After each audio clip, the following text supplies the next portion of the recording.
नमस्कार, स्वागत है आपका सिटी तहलका फटाफट में। मैं राज वर्मा। आइए नजर डालते हैं आज की हेडलाइंस पर। संजय भाटिया ने भरा नामांकन, हजारों लोग काफिले में हुए शामिल। चांद भाटिया ने किया नीलोखेड़ी का तूफानी दौरा, सुरेंद्र अहलावत भी रहे मौजूद। कुरुक्षेत्र से अर्जुन चौटाला को दी टिकट, राजनीतिक दलों के उलझे समीकरण। मृत मिले चावल निर्यातक, शनिवार को हुआ अंतिम संस्कार। टोल प्लाजा पर फैली अव्यवस्था, एल&टी अधिकारी जिद पर अड़े। अग्रवाल मंडी में हेल्थ चेकअप का लगा कैंप, बच्चों में पाई गई खून की कमी। भारतीय मजदूर संघ ने की बैठक, पदाधिकारियों का हुआ चुनाव। शिव कथा में उमड़े भक्तजन, जय बालाजी प्रचार समिति ने किया आयोजन। सिटी तहलका में आइए नजर डालते हैं खबरें विस्तार से। पानीपत टोल प्लाजा पर शनिवार को मेले जैसा नजारा पेश आ रहा था। दरअसल शनिवार 20 अप्रैल को भारतीय जनता पार्टी के उम्मीदवार संजय भाटिया ने करनाल में नामांकन दाखिल करने के लिए जाना था। जैसे जैसे नामांकन का समाचार फैला, पानीपत जनपद की आवाम बिना किसी तैयारी के टोल प्लाजा पर इकट्ठा होते चले गए और करनाल जाने के लिए बेताब हो उठे। बिना तैयारी के जैसे जैसे वे टोल प्लाजा पर पहुंचे तो टोल कर्मियों में अफरा तफरी फैल गई। क्योंकि टोल कर्मियों को पूर्व में सूचना नहीं थी, इसलिए काफी बहस मुसाहिबे के बाद गाड़ियां इस शर्त पर निकालने दी गई कि एक आदमी खड़े होकर गाड़ियां गिनेंगे और पैसे चुकाएंगे। और इस प्रकार वासुदेव ढिंगरा ने सारी व्यवस्था को स्वयं के नियंत्रण में लिया। बहरहाल क्या पुरुष, क्या महिला, क्या युवा वर्ग, यहाँ तक कि अनुसूचित जाति, पिछड़ा वर्ग और अल्पसंख्यक वर्ग में भी जोश और जुनून देखने को मिला। बात करें, सबसे बड़ा सम्मान तो माननीय प्रधानमंत्री पिछड़े वर्ग से संबंध रखते हैं। उनको प्रधानमंत्री इस देश का बनाया है, ये अपने आप में एक बहुत बड़ा सम्मान है। मैं समझता हूँ इससे बड़ा सम्मान हो ही नहीं सकता। उसके बाद हरियाणा सरकार में माननीय कर्णदेव कम्बोज जी पहले से मंत्री हैं। श्री रामचंद्र झांगड़ा जी पिछड़ा वर्ग कल्याण बोर्ड के चेयरमैन हैं और रामेश्वर चौहान जी भी पहले ये कार्य देख रहे थे, जिसकी जिम्मेदारी हमें मिली है। तो भारतीय जनता पार्टी माननीय मुख्यमंत्री जी हरियाणा में पिछड़ा वर्ग के प्रति बहुत संवेदनशील है और निश्चित रूप से पूरा पिछड़ा वर्ग, पूरा गरीब समाज, पूरा दलित समाज माननीय प्रधानमंत्री के पक्ष में पहले भी वोट किए और इस बार भी पूर्ण रूप से भारतीय जनता पार्टी के पक्ष में मतदान करने वाला है। एससी लोग और बीसी लोग सभी वर्ग के साथी बड़े संजय भाटिया जी के हमारे साथ हैं और तय दिल से हम साथ देंगे। एससी क्लास के लोग जितने भी हमारे साथी हैं, हम उनसे हाथ जोड़ कर निवेदन करेंगे कि संजय भाटिया जी को एक एक वोट दिलाकर विजय बनाए। आज साढ़े प्रत्याशी संजय भाटिया जी एक ऐसा हजूम, एक ऐसा जुलूस मैं अपने जीवन में कभी नहीं देखा। जिथे देखने हरियाणा के सारे पासों की करनाल चाहे लोक सभा चाहे संभाल के सारे 10 कार्यकर्ता इकट्ठे होकर आए ने। आज नामांकन भरना से जा रहे हैं, करनाल जा रहे हैं नॉमिनेशन भरने के लिए। संजय जी को जिताना है, कम से कम 5-6 लाख वोटों से जिताना है। आज हम भारतीय जनता पार्टी करनाल लोकसभा प्रत्याशी माननीय संजय भाटिया जी के नामांकन के लिए पानीपत की जितने भी पदाधिकारी हैं और जो जनता है वो सभी उनके सपोर्ट के लिए करनाल लोकसभा का नामांकन करने के लिए आदरणीय संजय भाटिया जी के साथ सभी जाएंगे। भारतीय जनता पार्टी के वरिष्ठ नेता एवं प्रदेश मीडिया के सह प्रमुख सुरेंद्र अहलावत का कहना था कि लोग अपनी इच्छा से हजारों की संख्या में इकट्ठे होते जा रहे हैं। इससे प्रमाणित होता है कि लोगों ने मन मना लिया है कि संजय भाटिया को भारी मतों से जिताकर नरेंद्र मोदी को प्रधानमंत्री दोबारा से बनाएंगे। देखिए, आज संजय जी ने अपना नामांकन पत्र दाखिल करना है और ये पार्टी तरफ से कोई तय नहीं था कि वो काफिला ले जाना है या जुलूस ले जाना है। सीधा कार्यक्रम 11:30 बजे रामलीला मैदान में माननीय मुख्यमंत्री मनोहर लाल जी का आगमन है, तो पहले वहाँ एक जनसभा करके फिर नामांकन पत्र दाखिल करना था। लेकिन सैकड़ों की, हजारों की तादाद में जो गाड़ियों का काफिला स्वयं कार्यकर्ता अपने आप लेकर के आए हैं, इससे पता चलता है कि अपने प्रिय उम्मीदवार संजय भाटिया जी के लिए यहाँ की इलाके की जनता में कितना प्रेम है, कितना उत्साह है। बगैर सूचना दिए, बगैर नोटिस भेजे इतनी भारी तादाद में एकत्रित होना, तो ये सिद्ध करता है कि आने वाले चुनाव में करनाल की जनता एक रिकॉर्ड बनाने जा रही है। उधर भाजपा जिला अध्यक्ष प्रमोद विज, कोऑपरेटिव चेयरमैन रघुनाथ तंवर कश्यप, शशिकांत कौशिक, परिवहन मंत्री कृष्ण पवार, खुशदिल सरपंच सरीखे नेताओं ने भाजपा की जीत के प्रति अपनी प्रतिबद्धता जाहिर की। बिल्कुल उतारेंगे जी। 80-85% लोग जो मोदी जी की भावनाओं के साथ जुड़े हुए हैं, उनके काम के, उनकी ईमानदारी के ऊपर जो लोगों ने देखा उनका 5 साल का कार्यकाल, उससे काफ़ी खुश है, हर वर्ग खुश है। तो उसको पूरा 80-85% गाँव सिवा से वोट मिलेंगे। पानीपत जिले से हमारा सांसद भाई संजय भाटिया जी बनकर आएंगे, ये हमारे लिए बड़े सम्मान का विषय है, हर्ष का विषय है। इस भारतीय जनता पार्टी की सरकार में शोषित, वंचित, दलित, पिछड़ा, उपेक्षित, उभासित, वंचित सभी वर्गों का उद्धार हुआ है। और जहां जवान और किसान की मान सम्मान इस सरकार पिछले 5 साल में बढ़ा है, ये हमारे लिए बड़े गर्व का विषय है। और रिकॉर्ड तोड़ वोटों से भाई संजय भाटिया करनाल लोकसभा क्षेत्र से सांसद भाई संजय भाटिया जी का नामांकन भरने करनाल की तरफ जा रहे हैं और हमारी सबकी कोशिश है कि हम उनको 5 लाख से अधिक वोटों से विजय बनाएंगे। हमारे अपने भारतीय जनता के प्रत्याशी करनाल लोकसभा क्षेत्र से भाई संजय भाटिया जी का आज नॉमिनेशन है और यहाँ आप देख रहे हैं भारी संख्या में पानीपत जिला के कार्यकर्ता इस टाइम बहुत उत्साह है उनके अंदर और भारी संख्या में वो जिले से करनाल पहुंच रहे हैं। यदि समाखा में 1,60,65,000 वोट पोल होंगे अंदाजा, उसमें से 1 लाख से ज़्यादा वोट जो है संजय भाटिया के नाम पर, नरेंद्र मोदी के नाम पर, मनोहर लाल के नाम पर डलेंगे।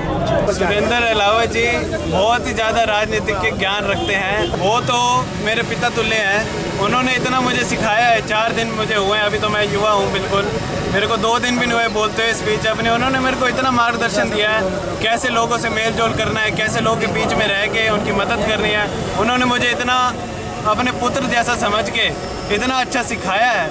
मुझे लगता है कि मैं उनके साथ अगर और रहा 1-2 साल और, तो मैं तो बिल्कुल राजनीति में उनके जैसा बन के ईमानदारी से, सच्चाई से अपने पिताजी की तरह लोगों की सेवा में अच्छी तरह आ जाऊँगा। इसमें हरियाणा प्रदेश में भारतीय जनता पार्टी की 10 लोकसभा की सीट है, हम 11 जीतेंगे क्योंकि हमारे जनरल वीके सिंह हरियाणा के हैं, गाजियाबाद से हैं, वो भी सीट जीतेंगे और 10 की 10 लोकसभा हरियाणा की जीतेंगे। और मैं अनुभव के आधार पर बता रहा हूँ, कल मैं सरसा में था, जब से हरियाणा बना है भारतीय जनता पार्टी की कभी वहाँ से लोकसभा की सीट नहीं आई। वैसे MLA वगैरह भी दूसरी पार्टी में बनते हैं, लेकिन अब की बात लाखों की वोटों से हम सरसा जीत रहे हैं, बहुत भारी बहुमत से जीत रहे हैं। और करनाल लोकसभा हमारे संजय भाटिया हरियाणा प्रदेश में नंबर 1 पर इनकी। नीलोखेड़ी विधानसभा क्षेत्र के झिंझरी गांव में करनाल लोकसभा क्षेत्र के प्रत्याशी संजय भाटिया के पुत्र चांद भाटिया ने करीब दर्जन भर गांवों का दौरा किया, जिसमें भाजपा के वरिष्ठ नेता सुरेंद्र अहलावत व नीलोखेड़ी विधायक पुत्र रवि कबीर पंथी ने भाजपा के पक्ष में वोट डालने की लोगों से अपील की।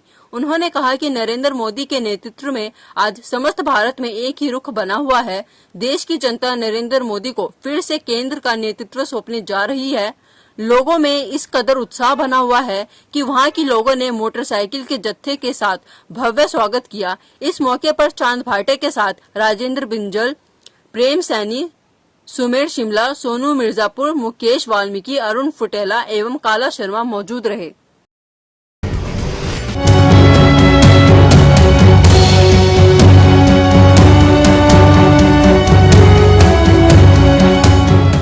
कुरुक्षेत्र लोकसभा सीट से इंडियन नेशनल लोकदल पार्टी के अर्जुन चौटाला को टिकट देकर सियासी दलों को चौंका दिया है। राजनीतिक दलों का मानना है कि अभय सिंह चौटाला का यह फैसला जोखिम भरा हो सकता है, क्योंकि इनेलो संगठन की साख दांव पर लगी हुई है। उधर राजनीतिक धुरंधरों की दलील है कि अभय सिंह चौटाला ने अपने पुत्र अर्जुन चौटाला को काफी सोच समझकर एक विशेष रणनीति के तहत कुरुक्षेत्र से मैदान में उतारा है। याद रहे कि जनपद कुरुक्षेत्र में हमेशा लोकदल का वर्चस्व रहा है। यदि नवीन जिंदल को अपवाद मान ले तो हमेशा यहाँ पर लोकदल की नुमाइंदगी रही है। ऐसे में कमजोर होते संगठन को यदि कहीं से ऊर्जा मिल सकती है तो वह कुरुक्षेत्र जनपद ही हो सकता है। यही कारण है कि अभय सिंह चौटाला यहाँ से अशोक अरोड़ा और रामपाल माजरा के बारे में गंभीर थे, लेकिन उनके द्वारा अनिच्छा जाहिर करने के बाद अभय सिंह चौटाला के पास कोई और मजबूत विकल्प नहीं बचा था। हालांकि इस सीट पर और भी दावेदार थे, लेकिन अभय सिंह चौटाला कुरुक्षेत्र से ताकतवर दावेदारी के पक्षधर थे। अर्जुन चौटाला से उन्हें यह उम्मीद है कि वह कुरुक्षेत्र चुनाव को अद्भुत चुनाव बना सकता है, जिसके चलते इनेलो के लिए यह संजीवनी सरीखा उदाहरण बन जाएगा। और यदि कुरुक्षेत्र के समीकरण सही से काम कर गए तो मुमकिन है कि अर्जुन चौटाला कुरुक्षेत्र के माध्यम से इनेलो की बिगड़ी हुई तकदीर को संवार सकते हैं। इसके अलावा अभय सिंह ने एक तरह से अपने उत्तराधिकारी अपने मंतव्य को भी सार्वजनिक कर दिया है। बहरहाल तेजा खेड़ा का अर्जुन कुरुक्षेत्र के मैदान में अपनी राजनीतिक प्रत्यंचा पर किस किस तीर को साधता है, इस पर कुरुक्षेत्र व कुरुक्षेत्र से बाहर की आवाम जरूर नजर रखना चाहेगी। 20 अप्रैल शनिवार को करनाल लोकसभा क्षेत्र से भाजपा प्रत्याशी संजय भाटिया ने नामांकन दाखिल किया। उनके साथ हरियाणा के मुख्यमंत्री मनोहर लाल खट्टर, परिवहन मंत्री कृष्ण लाल पंवार, भाजपा मीडिया के प्रदेश सह प्रभारी सुरेंद्र अहलावत मौजूद रहे। इससे पूर्व टोल प्लाजा पानीपत पर हजारों लोग काफिला बनाकर संजय भाटिया के समर्थन में एकजुट हुए। विशेष उल्लेखनीय यह है कि भाजपा कार्यकर्ता ही नहीं, जन सामान्य के बीच से लोगों ने टोल प्लाजा पर इकट्ठा होकर भाजपा व संजय भाटिया के प्रति अपनी दीवानगी का प्रदर्शन किया। बाद में यह काफिला करनाल के लिए रवाना हुआ, जहां रामलीला मैदान में हजारों की संख्या में उपस्थित लोगों की एक जनसभा आयोजित की गई और नामांकन प्रक्रिया की औपचारिकता पूरी की गई। से ऊपर उठकर पार्टी पॉलिटिक्स भी लोगों ने छोड़ दी। विभिन्न दलों के जो लोग देशभक्त हैं, जो देश से प्यार करते हैं, वो पुनः एक बार नरेंद्र मोदी जी को इस देश का प्रधानमंत्री बनाना चाहिए। सर, लोगों के बीच में आप जा रहे हैं, काफी उत्साह मिल रहा है, तो लगता है कि कुछ पूर्व सांसद के प्रति कुछ नाराजगी लोगों की आपके ऊपर? नहीं, मैं समझता हूँ नाराजगी नहीं है, उनका वो भी लगाव ही था पूर्व सांसद के प्रति। वो समय कुछ स्वास्थ्य कारणों के कारण कम दे पाए और मैंने उनको विश्वास दिया है कि जो मैं अपने बड़ों का कर्जा हमेशा बच्चे उतारा करते हैं, वो मेरे बड़े हैं, उनके जगह भी जो वो नहीं आ पाए थे वो मैं आऊँगा और अपने हिस्से का भी आऊँगा। जीतने के बाद करनाल में ही निवास स्थान लेंगे आप? नहीं, करनाल पानीपत एक ही बात है, करनाल लोकसभा क्षेत्र है और सदैव मैं करनाल में भी बना रहूँगा। पानीपत दो टोल टैक्स आपके बीच में आएंगे, उस पर उसके बारे में विचार करेंगे। क्या कॉन्ट्रैक्ट पहले हुए हैं, क्या कमिटमेंट्स पहले हुई हैं, उसको हम क्या करने की स्थिति में, बिना मैं पहले देखे कुछ बोल नहीं सकता। तो विपक्ष को शनिवार को 3 दिन पूर्व लापता हुए चावल निर्यातक रोहित गर्ग का शव मिलने का समाचार मिला। हालांकि दोपहर बाद मृतक रोहित का अंतिम संस्कार कर दिया गया। ज्ञात रहे कि राइस मिल मालिक रोहित गर्ग 3 दिन पहले अचानक से लापता हो गए थे, जिनकी मर्सिडीज गाड़ी असंध रोड नहर पर मिलने व सीसीटीवी फुटेज में धुंधली तस्वीरों के कारण पुलिस इस नतीजे पर पहुंची थी कि रोहित गर्ग ने खुदकुशी की है। लेकिन रहस्य तब गहरा गया था जब इसमें एक महिला का नाम भी जुड़ा। बाद में पुलिस ने युद्ध स्तर पर रोहित गर्ग की तलाश शुरू की और अंततः शनिवार को रोहित की लाश को खुबड़े नहर के पास तलाश लिया गया। पुलिस ने आवश्यक कार्रवाई करके शव परिजनों को सौंप दिया और शनिवार बाद दोपहर को ही असंध रोड नहर के शमशान घाट में रोहित गर्ग का अंतिम संस्कार कर दिया गया। हालांकि अपुष्ट समाचारों से महिला की लाश के भी मिलने का भी पता चला है। शनिवार को भारतीय मजदूर संघ से संबंधित कर्मचारियों की एक मीटिंग हुई, जिसमें रामनिवास को प्रधान पद के लिए नियुक्त किया गया। प्रदेश महामंत्री हनुमान गोदारा को बताया गया कि मजदूर संघ की इस इकाई का गठन 2 वर्ष के कार्यकाल के लिए होता है और उनकी इस इकाई से संबंधित 20 यूनियन है, जिसके लिए आज यह मीटिंग बुलाई गई है। इस मीटिंग में सर्वसम्मति से रामनिवास को प्रधान श्रीमती विजय लक्ष्मी, उप प्रधान महामंत्री वीरेंद्र सिंह राणा, सह मंत्री विनोद छोकर, कोषाध्यक्ष जनक राज को बनाया गया है। उन्होंने बताया कि यूनियन से संबंधित कोई शिकायत आती है तो प्रधान पद की अध्यक्षता में उसका निर्णय किया जाएगा।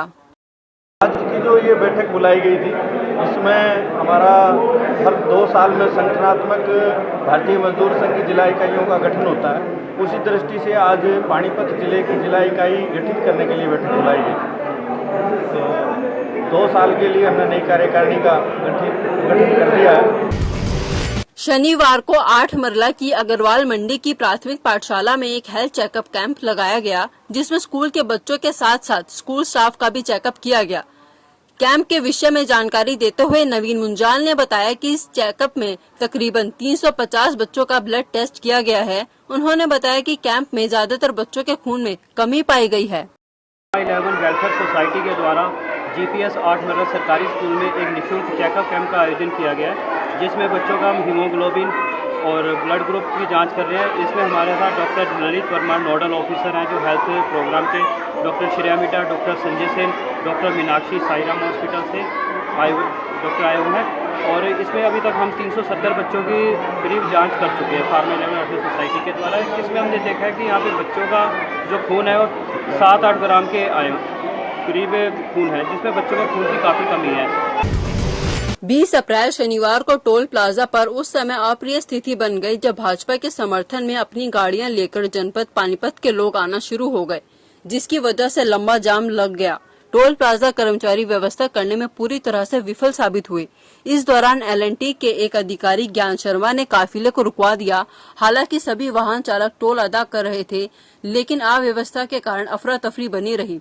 जन सामान्य परेशान न हो सके, इसके लिए भाजपा के जिम्मेदार अधिकारियों ने उनसे कहा कि आप गाड़ियां गिनते रहे, आपको हर गाड़ी के पैसे मिलेंगे, लेकिन यातायात को सुचारू होने दे, क्योंकि जाम लंबा होता जा रहा था। उधर नीलोखेड़ी हाईवे पर भी जाम के समाचार आने लगे थे, लेकिन उच्च अधिकारी ज्ञान शर्मा अज्ञात कारणों से अपनी बात पर अड़ा रहा। बाद में काफी हिल हुज्जत के बाद टोल अधिकारियों ने ट्रैफिक को निकलने दिया। इस दौरान जन चर्चा यह भी रही कि यातायात दुरुस्त कराने के लिए उपायुक्त पानीपत के फोन को भी LNT अफसरों ने नजरअंदाज कर दिया। बीती शाम पानीपत के देवी मंदिर में विजय कौशल जी महाराज ने हनुमान जन्म उत्सव पर शिव कथा की अमृत वर्षा की। श्री महाराज ने कहा कि हमारे जीवन में जो परिवर्तन आता है वह कथा श्रवण से ही आना संभव होता है। इस अवसर पर संजय मंगला, जोनी सिंगला, सचिन गुप्ता, राकेश कंसल, गोपाल तायल, जितेंद्र सिंगला, संजय जिंदल, प्रवीण गुप्ता, विशाल तायल, मदन लाल आजाद मौजूद रहे। सिटी तहलका के इस अंक को विराम देने की राज वर्मा को दीजिए इजाजत। अगले अंक में फिर आपसे मिलेंगे, तब तक के लिए नमस्कार। Subscribe now, then press bell icon. Never miss an update.